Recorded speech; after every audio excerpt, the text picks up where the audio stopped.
आज मुल्क में हमारी शनाख्त खतरे में है, हमारी शनाख्त को मिटाने की कोशिश की जा रही है। हम तमाम मुसलमान जमा होकर अपने हिंदू भाइयों से ये पूछना चाहते हैं कि आखिर हमसे खता क्या हुई है, हमने देश का कब नुकसान किया है। गौर करने की बात यह है हिंदू समाज के लिए कि नरेंद्र मोदी ने जितना देश का नुकसान किया है उतना हमारे देश का नुकसान न अंग्रेजों ने किया न किसी और ताकत ने किया। हिंदू समाज को यह सोचना है कि वो देश से प्रेम करते हैं या नरेंद्र मोदी जैसे देश के गद्दारों से प्यार करते हैं। देश की खुशहाली और तरक्की अगर दंगे और फसाद में है तो हम दंगे फसाद के लिए तैयार हैं, कमजोर नहीं है अल्हम्दुलिल्लाह। हमारे देश के प्रधानमंत्री बिल्कुल महाभारत के जमाने के राजा बन के बैठे हुए हैं, धृतराष्ट्र की भूमिका निभा रहे हैं, अपना और पराया देख रहे हैं। इन तमाम दंगों के पीछे, तमाम फसादात के पीछे अगर कोई शख्स है तो वो नरेंद्र मोदी है, कोई दूसरा शख्स नहीं है।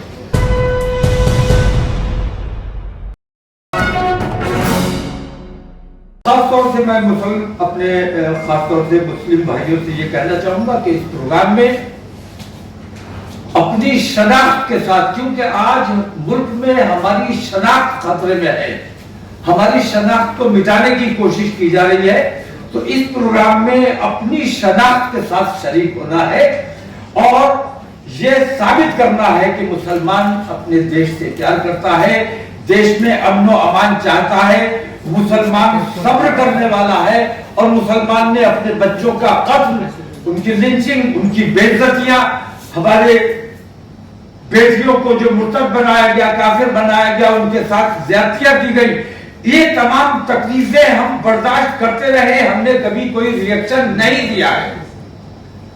हमें ये बताना है और उस दिन इंशाअल्लाह 29 तारीख को बरोज़ इतवार हमारे तमाम लोग पूरे शांति के साथ, अमन व अमान के साथ इस प्रोग्राम में शरीक होंगे और उसी तरह शांति के साथ वापस जाएंगे। किसी किस्म की कहीं कोई उनके साथ या उनकी तरफ से मुझे यकीन है कि कोई छेड़छाड़ नहीं की जाएगी। हज़रत, एक सवाल है, इसमें लिखा है आपने, आखिर भारत का मुसलमान कितना सब्र करे और कब तक सब्र करे, इसका क्या मतलब है? नहीं, वो सीमा पूछनी है हमें सरकार से, तमाम पार्टियों से, कि वो तमाम सेकुलर जमातों से हमारी खास ये शिकायत है कि भारतीय जनता पार्टी से हमारी जाती कोई दुश्मनी नहीं है। हमारी जो कुछ भी उनसे नाराजगी है वो इस वजह से है कि हम सेकुलरिज्म में यकीन रखने वाले या सेकुलरिज्म का ढोंग करने वाले जो लोग हैं, हम उनका साथ देते हैं। भारतीय जनता पार्टी के 10 साल हमारे सामने मौजूद हैं और यूपीए के 10 साल हमारे सामने मौजूद है। इन दोनों में मुवाजना कीजिए कि किन 10 सालों में मुसलमानों का ज्यादा नुकसान हुआ और किन 10 सालों में मुल्क का ज्यादा नुकसान हुआ। ये अगर गौर करने, आम हिंदू अगर इस चीज पर गौर करेगा तो उसको ये अंदाजा हो जाएगा कि मुसलमान को नुकसान पहुंचाने के लिए बराह रास्त हमारे मुल्क को नुकसान पहुंचाने से ये लोग गुरेज नहीं कर रहे। वो तमाम लोग, मैं अपने हिंदू भाइयों से खास तौर से ये सवाल करता हूं कि वो लोग जो मुसलमानों के खिलाफ मुहिम चलाते हैं, मुसलमान का कत्ल करते हैं, जैसे चेतन कुमार,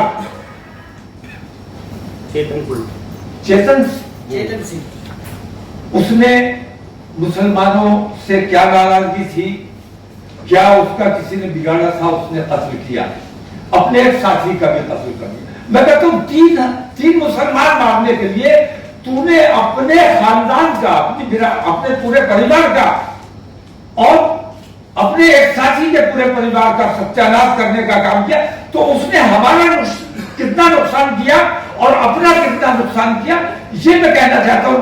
हमारी जो बेटियों को ले जाते हैं बहलाकर बहकाकर, और वो संगठन जिन्होंने ये ऐलान किया है कि मुसलमानों की बेटियों को लेकर आओ, तुम्हें 2 लाख रुपए इनाम दिया जाएगा, तुम्हें नौकरी दी जाएगी, तुम्हें मकान दिया जाएगा।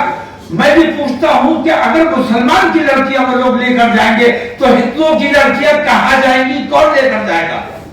तो वो अपने समाज का ज्यादा नुकसान कर रहे हैं, मेरे समाज का कम नुकसान कर रहे हैं। मैं तो ये चाहता हूं कि जो ईमान के कमजोर लोग हैं मुसलमान, जो जिनका ईमान कमजोर है, जो पैसे के लिए अपना ईमान दे सकते हैं या शादी के लिए या किसी भी वजह से अपना ईमान दे सकते हैं, मैं तो चाहता हूं कि वो मुझे छोड़कर चले जाए।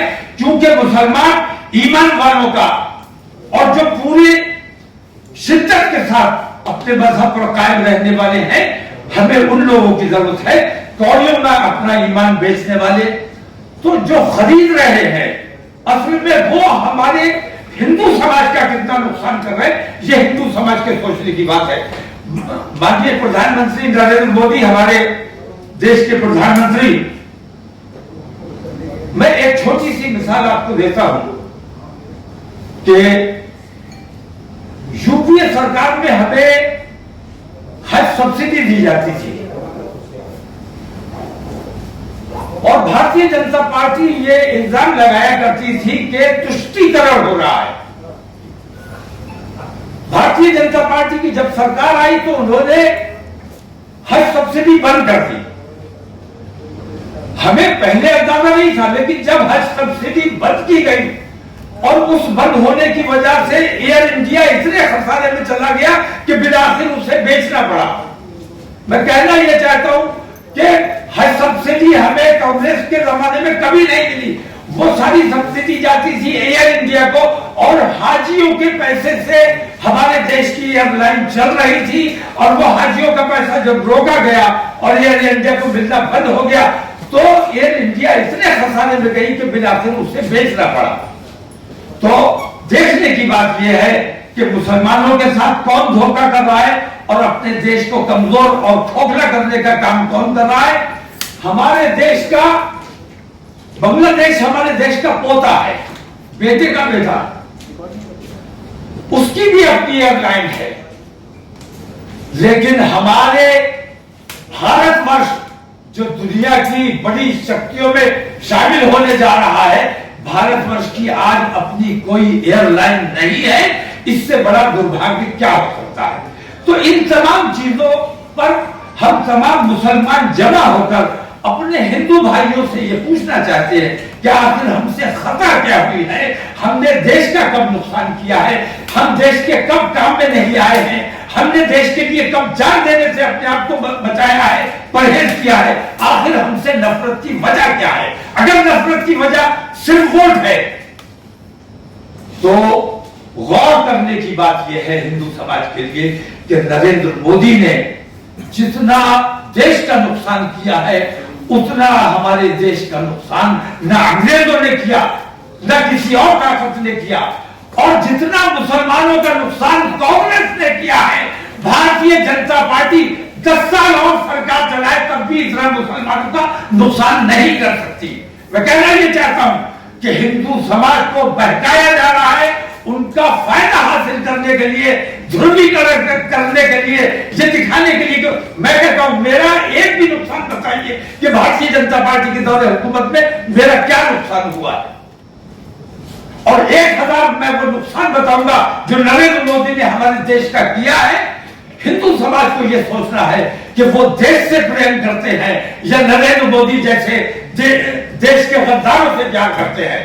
मैं नरेंद्र मोदी को देश का गद्दार इस मायने में कह रहा हूं कि उन्होंने देश को खोखला करने का काम किया है, देश को बेचने का काम किया है, देश को नुकसान पहुंचाने का काम किया है। हिंदू समाज तक मैं अपनी ये बात पहुंचाना चाहता हूं कि हम देश के साथ थे, देश के साथ हैं और इंशाअल्लाह देश के साथ रहेंगे। देश को नुकसान पहुंचाने का जो काम करता है हम उसका साथ किसी कीमत पर नहीं देंगे, किसी हालत में नहीं देंगे। ये आपका वार्निंग है इलेक्शन से पहले? नहीं, मेरे इस प्रोग्राम का सियासत से कोई ताल्लुक नहीं है, ना सियासत की उसमें बात की जाएगी। हमें मुस्लिम महापंचायत करनी है कि इन हालात में जबकि हमारे हिंदू भाइयों को हमारे खिलाफ इतना बरगला दिया गया है सिर्फ सियासी फायदा हासिल करने के लिए, तो हमें अपने हिंदू भाइयों से अमन पूर्वक, शांति पूर्वक उनसे ये सवाल करना है कि हमें बताइए कि आखिर हमारी खता क्या है। सर ये बताइए सर, ये बताइए सर, ये आप तो कह रहे हैं कि हिंदू भाइयों को भड़कला दिया गया है, उनको मतलब उत्तेजित कर दिया गया है, इस उत्तेजना के साथ आप बात कर रहे हैं, देश के प्राइम मिनिस्टर को गद्दार बता रहे हैं, वहाँ तो प्यार का मतलब किसी नफरत को तो नफरत से खत्म नहीं कर सकते ना, उससे तो गुस्से से खत्म नहीं कर सकते। तो अगर आप ये रवैया अपनाएंगे तो फिर वो अमन बहाली कैसे होगी? उसके नहीं, हम तो अमन की बात करने के लिए अपने तमाम लोगों को जमा कर रहे हैं। और मैं एक बात वाज़ेह कर देना चाहता हूं, खास तौर से कि असल में मुसलमान निशाना नहीं है, क्योंकि मुसलमान हिंदुस्तान की सबसे बड़ी हिंदू समाज के बाद सबसे बड़ी तादाद है। तो उनको नफरत सिखों से भी उतनी ही है, पारसियों से भी उतनी ही है, दलितों से, बैकवर्ड से भी उतनी ही है। ये मनुवादी लोग हैं। मैं ये कहता हूं कि मुसलमानों का उन्होंने टारगेट इसलिए किया हुआ है कि जिस दिन मुसलमान थक गया, अपनी लड़ाई हार गया या अपनी लड़ाई में कमजोर हो गया, तब दलितों को निशाना बनाया जाएगा और बाकी माइनॉरिटीज को निशाना बनाया जाएगा। हम तो इन तमाम लोगों की ढाल बने हुए हैं। जिस दिन हम हार गए या हम थक गए, उस दिन नंबर इन लोगों का आना है। तो हम अपने तमाम उन साथियों के साथ उस दिन अपने तमाम मसाइल, अपने देश के तमाम मसाइल, देश में अमन कैसे कायम रहे, देश की तरक्की और देश की खुशहाली कैसे हो, देश की खुशहाली और तरक्की अगर दंगे और फसाद में है तो हम दंगे फसाद के लिए तैयार हैं, कमजोर नहीं है। अल्हम्दुलिल्लाह अमन पसंद है, अपने देश से प्यार करते हैं, अपने अमन, देश के अमन को नुकसान नहीं पहुंचाना चाहते। अगर आप हिंदू समाज से कहे कि देश की तरक्की दंगे में है तो हम दंगे के लिए तैयार हैं, लेकिन हमारा मानना यह है कि देश की तरक्की अमन में है, शांति में है, भाईचारे में। नहीं, हमारा ये प्रोग्राम अतई गैर सियासी है, इसे समाजी कह सकते हैं, मुल्की कह सकते हैं, मुल्क के अमन व अमान की बात करनी है। सियासत की इसमें किसी किस्म की गुफ्तगू नहीं की जाएगी, न कोई सियासी फैसला किया जाएगा। सियासत की बात चुनाव के वक्त होगी, अभी चुनाव में थोड़ा समय है। अभी हम ये चाहते हैं कि चुनावों से पहले वो जो नफरतें इतनी बढ़ी हुई है, उन नफरतों को किसी सूरत से कम करने का काम किया जाए, ताकि अच्छी सरकार आने वाले वक्त में चुनी जा सके। हजरत, मेरा सवाल आपसे है, 31 जुलाई को नूह की हिंसा हुई। नूह हिंसा के बाद एक राष्ट्रीय अल्पसंख्यक आयोग ने वहां पर विजिट किया। विजिट करने के बाद आपकी कॉन्फ्रेंस से थोड़ी देर पहले उन्होंने अपनी रिपोर्ट रखी। उनके हिसाब से जो नूह दंगा हुआ उसमें उसको कराने के लिए बाहरी लोग जिम्मेदार थे, पॉइंट नंबर 1। पॉइंट नंबर 2, जो दंगा हुआ वो सारा का सारा सोशल मीडिया की भड़काऊ पोस्ट की वजह से हुआ, नंबर 2। और तीसरा जो है कि वो ऑर्गेनाइज्ड क्राइम नहीं था। ये 3 दलीलें माइनॉरिटी कमीशन ने दी हैं।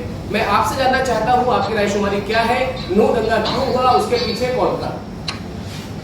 नूह दंगा क्यों हुआ, उसके पीछे कौन था, और इस किस्म के बहुत से दंगे हुए हैं, उनके पीछे कौन है, मणिपुर के पीछे कौन है, मणिपुर की जिम्मेदारी कौन नहीं ले रहा है, कौन नहीं बोल रहा है। मैंने पहले भी कहा है, आज फिर कह रहा हूं कि हमारे देश के प्रधानमंत्री बिल्कुल महाभारत के जमाने के राजा बन के बैठे हुए हैं, धृतराष्ट्र की भूमिका निभा रहे हैं, अपना और पराया देख रहे हैं। ये भूमिका जो धृतराष्ट्र की उन्होंने इख्तियार की हुई है, इस भूमिका से उन्हें बाहर निकलना पड़ेगा। तो क्या आप उनको जिम्मेदार मान रहे हैं? कतई तौर पर उनके अलावा कोई दूसरा जिम्मेदार है ही नहीं। इन तमाम दंगों के पीछे, तमाम फसादात के पीछे अगर कोई शख्स है तो वो नरेंद्र मोदी है, कोई दूसरा शख्स नहीं है।